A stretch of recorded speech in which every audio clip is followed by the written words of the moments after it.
하갈의 눈을 밝히신 하나님이라는 제목으로 말씀을 살펴보고자 합니다. 우리가 아는 바와 같이 아브라함과 사레는 오랫동안 자식이 없었습니다. 나이가 많도록 자식을 갖지 못한 사레는 아브라함을 재촉해서 여종 하갈을 통해서라도 자식을 보려고 생각을 했습니다. 아브라함은 사레의 제안에 따라 애굽 여종 하갈을 취했고 얼마 지나지 않아 고맙게도 하갈이 임신을 했습니다. 그러자 아브라함의 아이를 임신한 하갈이 여주인 사레에 대하여 불순한 태도를 보였습니다. 고대 이스라엘 랍비들이 쓴 미드라시에 보면은 하갈이 이렇게 말했다고 합니다. 사레는 하나님이 기뻐하시는 여자가 아니다. 그 증거가 아이를 못 낳는 것이다 라고 했습니다. 그렇지 않아도 자녀가 없는 굴욕감에 시달리던 사레가 이러한 하갈의 태도를 견디지 못하고 아브라함의 허락하에 하갈을 학대하기 시작합니다. 그래서 하갈이 집을 나가버렸습니다. 막상 집을 나간 하갈이 광야 셈 곁에 있을 때에 하나님께서 하갈을 찾아오셨습니다.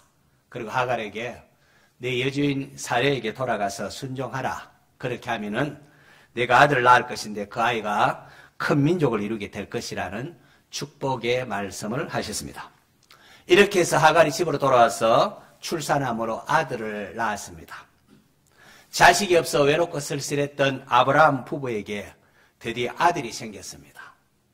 늦게 얻은 아들 이스마엘 얼마나 예뻤겠습니까? 이 이스마엘로 인하여 아브라함 부부가 행복한 나날을 보내게 되었습니다. 아브라함 부부는 이스마엘이 하나님이 말씀하신 약속의 아들이 아닐까 생각을 하고 그를 귀여워하고 존중히 여기며 그렇게 소중하게 여기며 살았습니다. 그런데 얼마 후에 하나님께서 약속의 자식은 여종 하갈을 통하여 낳은 자식이 아니라 내 본처 사라를 통하여 주실 것이라고 말씀을 하셨습니다. 이었고 때가 참에 하나님께서 아브라함에게 기적적으로 사라의 몸을 통하여 이삭을 낳게 하셨습니다. 아브라함에게 두 아들이 생겼습니다. 하나는 여종 하갈을 통해 낳은 이스마엘, 또 하나는 본처 사라가 낳은 아들 이삭입니다. 그런데 어떤 일이 발생합니까? 이전까지는 그렇게도 사랑스럽고 소중하기만 했던 이스마엘이 이제는 부담스러운 존재가 되었습니다. 점차 자식이 없었던 때보다 오히려 더 괴로워지는 것 같습니다. 여주인 사라와 여종 하갈 사이에 눈에 보이지 않는 틈이 생기더니 커다란 갈등으로 발전합니다. 그 갈등이 이삭이 젖을 때에 전면으로 부각이 됩니다. 이삭이 젖을 때는 날 아브라함이 잔치를 베풀어 큰 잔치를 베풀어서 많은 사람을 초대하고 참 우리 기적같이 낳은 아들 이삭이 이제 젖을 때고 이렇게 자랐다고 축하하면서 그렇게 했습니다. 그런데 21장 그 9절의 앞에 보면은 사라가 본적 아브라함의 아들 애굽 여인 하갈의 아들이 이삭을 놀리는지라 라고 했습니다. 13년 동안 아브라함의 유일한 아들로 자랐던 이스마엘, 늘 주인공이 자기였는데 이제 그 주인공이 이삭으로 넘겨갔으니까 어린 아이의 마음에 시기가 생기지 않았는가 생각합니다. 그래서 이스마엘이 막 괴롭힙니다. 이것을 사라가 지켜봅니다. 이 일로 인하여 사라와 하갈 사이의 갈등이 폭발합니다. 아브라함의 아내 사라는 여종 하갈과 그녀가 낳은 이스마엘을 내어 쫓으라 라고 합니다. 그런데 아브라함은 이번에는 아내의 말을 듣지 않습니다. 이건 상황이 다릅니다. 아브라함이 괴롭습니다. 비록 여종을 통해 낳은 아들이지만은 이스마엘도 아브라함의 아들 아닙니까? 아들입니다. 아브라함은 자신의 힘으로 이 문제가 도저히 해결할 수가 없었습니다. 그런데 바로 이때 참 하나님께서 개입을 하십니다. 계속되는 사라의 성화 속에 아브라함의 고민도 커져가고 갈등하고 있을 때 하나님께서 말씀하시는데 21장 12절 이하에 보니까 하나님이 아브라함에게 이르되 내 아이나 내 여종을 위하여 근심하지 말고 사라가 내게 이런 말을 다 들으라. 이삭에게서 나는 자라야 내 시라 부를 것임이니라. 그러나 여종의 아들도 내 신이 내가 그로 한 민족을 이루게 하리라 하시니라. 괴로워하는 아브라함을 하나님이 안심시키면서 이스마엘에게도 내가 은혜를 베풀겠다. 그러니 떠나보내라고 말합니다. 이에 아브라함이 하나님의 말씀에 순종해서 정들었던 이스마엘과 그 어미 하갈을 떠나보내었습니다. 오늘 읽은 본문 14절 이하의 말씀은 아브라함이 하갈을 내보내게 되었을 때에 하갈과 이스마엘이 광야에서 겪은 일을 기록하고 있는 내용입니다.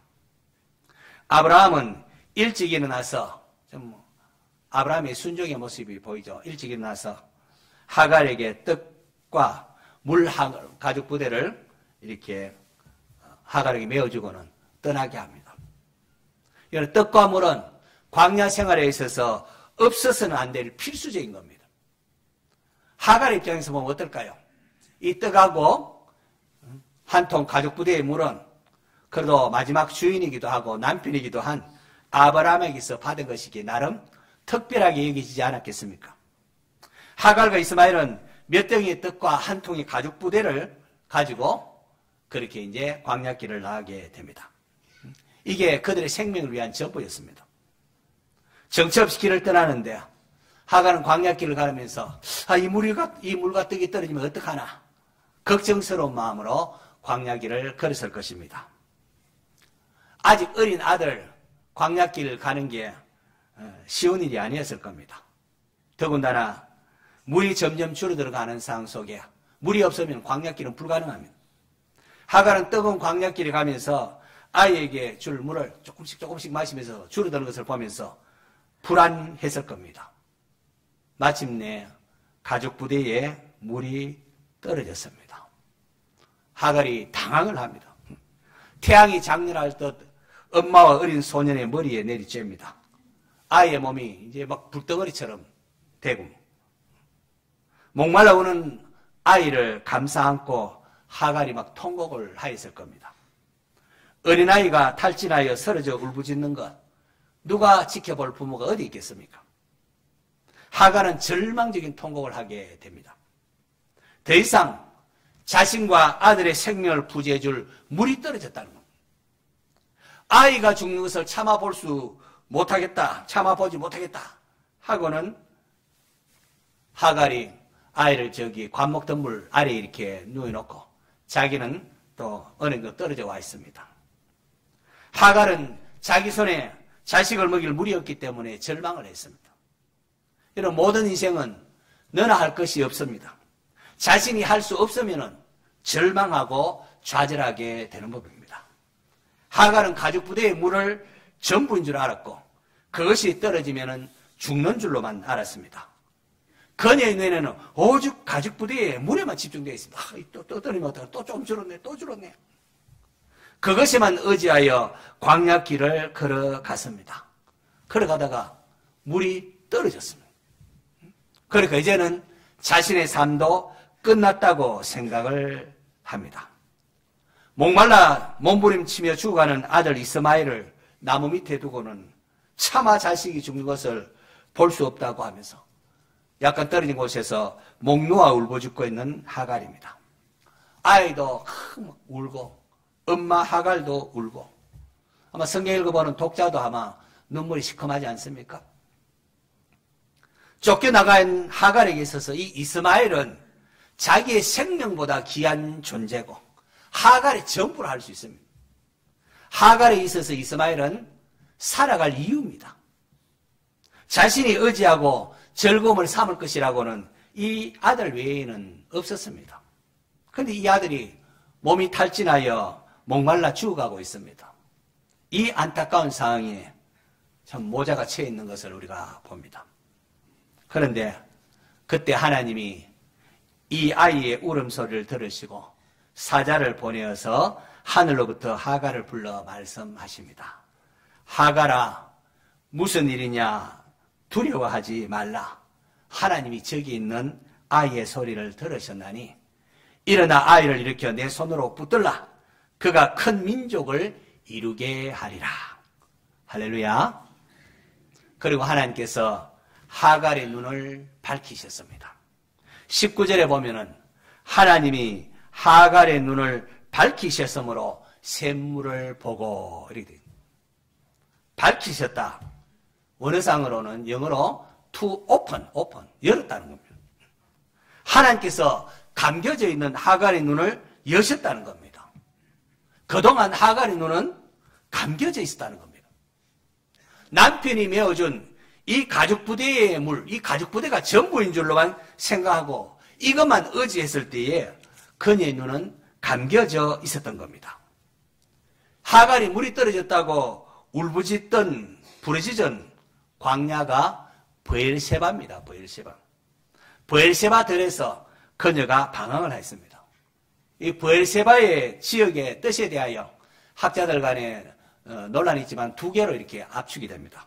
하나는 맹세의 우물. 그 이름이 지어진 건 그 다음 본문에 그 배경이 나옵니다. 맹세의 우물 또는 일곱 우물 이런 뜻이 있습니다. 이곳은 일곱 우물, 맹세의 우물, 지정학적으로 물이 풍부한 지역입니다.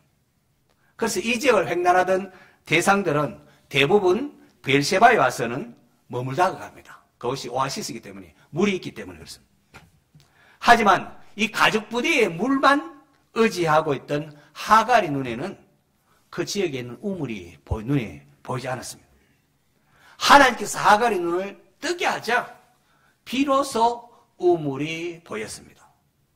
하나님이 마련해 놓은 풍부한 샘물들이 있는데 바로 그것에서 가죽부대에 물이 떨어졌다고 죽겠노라고 하갈을 절규했던 곳입니다.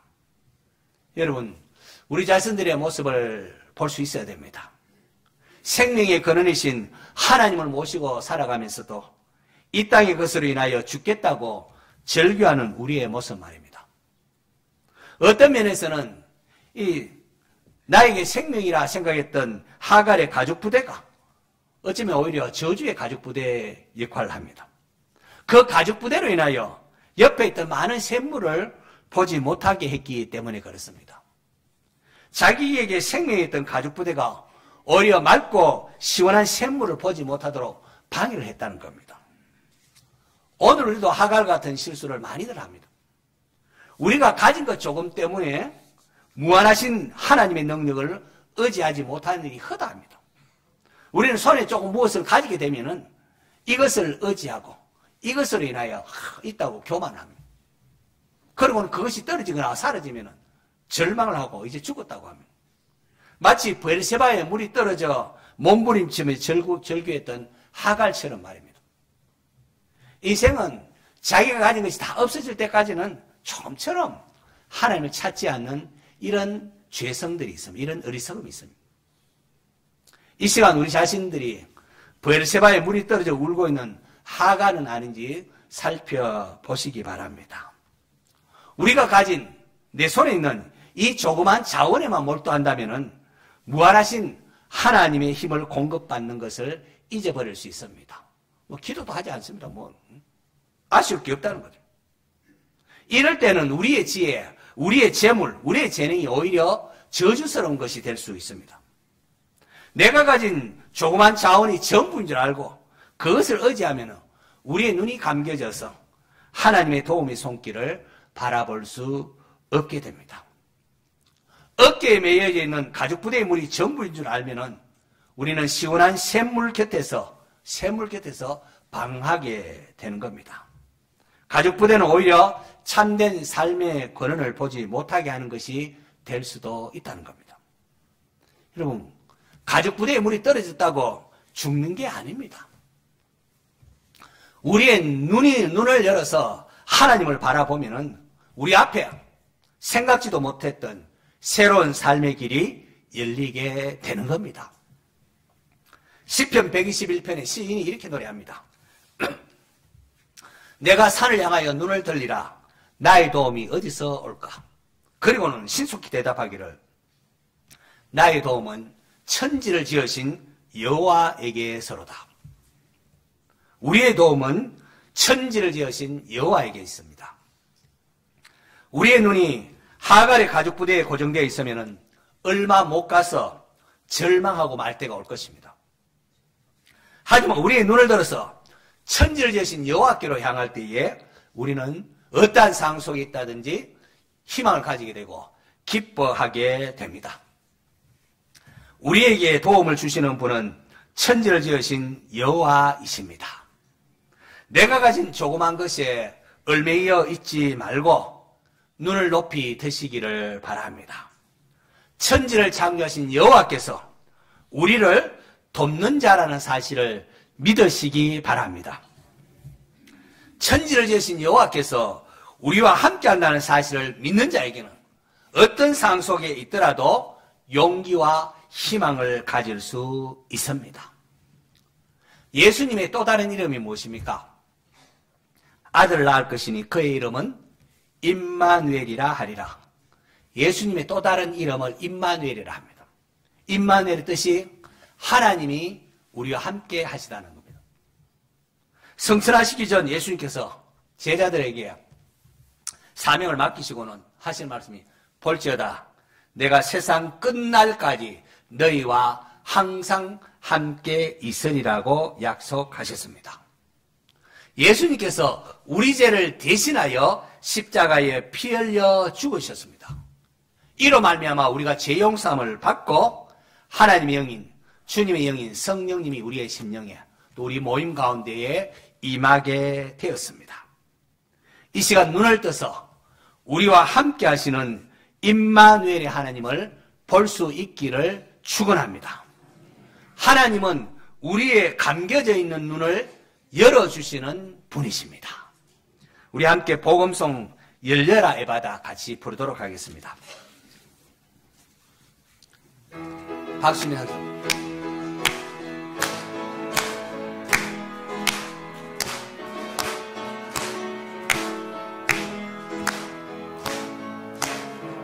어두워진 세상 길을 주님 없이 걸어가다 나의 영혼 어두워졌네. 어느 것이 길인지 어느 것이 진리인지 아무것도 알 수 없었네. 주님 없이 살아가는 모든 상황 실패와 좌절뿐이네. 사랑하는 나의 주님 내 영혼 눈을 뜨게 하소서. 열려라 예바다 열려라. 눈을 뜨게 하소서. 죄악으로 어두워진 나의 영혼이 나의 눈을 뜨게 하소서. 아무것도 알 수 없고 아무것도 알 수 없고 아무것도 볼 수 없고 아무것도 들을 수 없네. 세상에서 방황하며 이리저리 헤매일 때 사랑하는 주님 만났네. 어두웠던 나의 눈이 열리고 막혔던 귀가 열렸네. 답답했던 나의 마음 열리고 나의 영혼 살리네. 열려라 예바다 열려라. 눈을 뜨게 하소서. 죄악으로 어두워진 나의 영혼이 나의 눈을 뜨게 어두워진 세상 한 번 더 부르겠습니다. 어두워진 세상 길을 주님 없이 걸어가다 나의 영혼 어두워졌네. 어느 것이 길인지 어느 것이 진리인지 아무것도 알 수 없었네. 주님 없이 살아가는 모든 삶 실패와 발망뿐이네. 사랑하는 나의 주님 내 영혼 눈을 뜨게 하소서. 열려라 예마다 열려라. 눈을 뜨게 하소서. 죄악으로 어두워진 나의 영혼을 나의 눈을 뜨게 아무것도 알 수 하소서.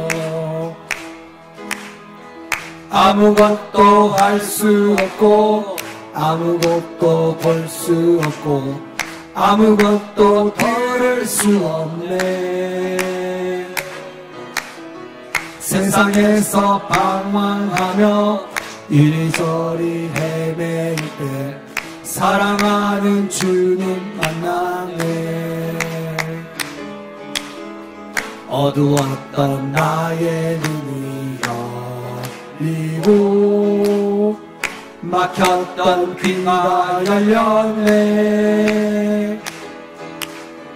답답했던 나의 마음 열리고 나의 영혼 살리네. 열려라 예마다 열려라.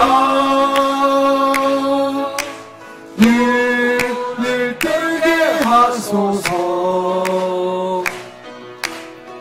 죄악으로 어두워진 나의 영혼을 나의 눈을 뜨게 열려라 예마다. 하소서. 열려라 예마다 열려라.